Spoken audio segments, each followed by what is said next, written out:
கர்த்தருடைய நாமம் மகிமைப்படுவதாக. நான் உங்கள் சகோதரி மெஸ்ஸி தவராஜ். கர்த்தர் இன்றைக்கு நமக்கு தருகிற வசனம் லூக்கா 1:13. பயப்படாதே, உன் வேண்டுதல் கேட்கப்பட்டது. இதுதாங்க கர்த்தர் நமக்கு தருகிற வசனம்.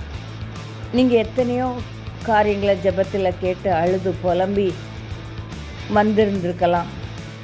ஒரு காலகட்டத்தில் இந்த ஜெபம் இனி கேட்கப்படாது. ஏன்னா ஆண்டோடைய சித்தமே ஒருவேளை இந்த காரியமாக தான் இருக்குன்னு சொல்லி நீங்கள் முடிவுக்கு வந்திருக்கலாம், அல்லது சோர்ந்து போயிருந்திருக்கலாம்.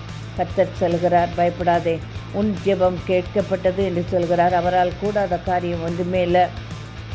எலிசபெத்து மலடியாக இருந்தபடியினால சகரியாவுக்கும் எலிசபெத்துக்கும் பிள்ளை இல்லாது இருந்தது. இருவரும் வயது சென்றவர்களாக இருந்தபோது தேவாதி தேவன் தூதனை அனுப்பி, சகரியாவை பயப்படாதே, உன் வேண்டுதல் கேட்கப்பட்டது. உன் மனைவியாக எலிசபெத்து உனக்கு ஒரு குமாரனை பெறுவாள், அவனுக்கு யோவான் என்று பெயரிடுவாயாக என்று சொல்கிறான். ஆமாங்க, இன்றைக்கு தேவாதி தேவன் உங்களுக்கு ஒரு தேவ தூதனை அனுப்பி உன்னுடைய ஜெபம் கேட்கப்பட்டது என்று சொல்கிறார். கர்த்தரால் கூடாத காரியம் ஒன்றுமே இல்லை.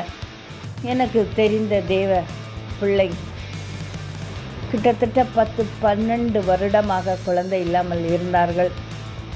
தேவனிடத்தில் மிகவும் மன்றாடி ஜெபித்த வேளையில் அவங்களுக்கு ஒரு குழந்தை கொடுக்கப்பட்டது. இப்பொழுது அவனுக்கு ஒரு 22 வயது இருக்கும். ஆமாங்க, தேவனால் செய்யக்கூடாத காரியம் ஒன்றுமே கிடையாது. வெறுமையாக இருந்த இடத்துல உலகத்தை வார்த்தையினால் உருவாக்கின தேவன் இன்றைக்கு உங்களுடைய வாழ்க்கையில் ஒரு அற்புதம் செய்யும்படியாக ஒரு தூதனை உங்களுக்கு முன்பாக அனுப்பி, பயப்படாதே, உன் வேண்டுதல் கேட்கப்பட்டது என்று சொல்கிறார். கலங்காதீங்க, உங்களுடைய ஜெபம் கேட்கப்பட்டது. அவரால் கூடாத காரியம் ஒன்றுமே இல்லை. விசுவாசித்து இன்னமும் கர்த்தர் கொடுத்த வாக்குத்தத்தங்களை விட்டாப்பிடியாக பிடித்து கேளுங்க. கர்த்தர் உங்களுடைய ஜெபத்தை கேட்டு விட்டார். நன்றி சொல்லி அதை பெற்றுக்கொள்ளுங்க. கர்த்தர் நாம் இந்த வார்த்தை ஆசீர்வதிப்பாராக. ஆமென்.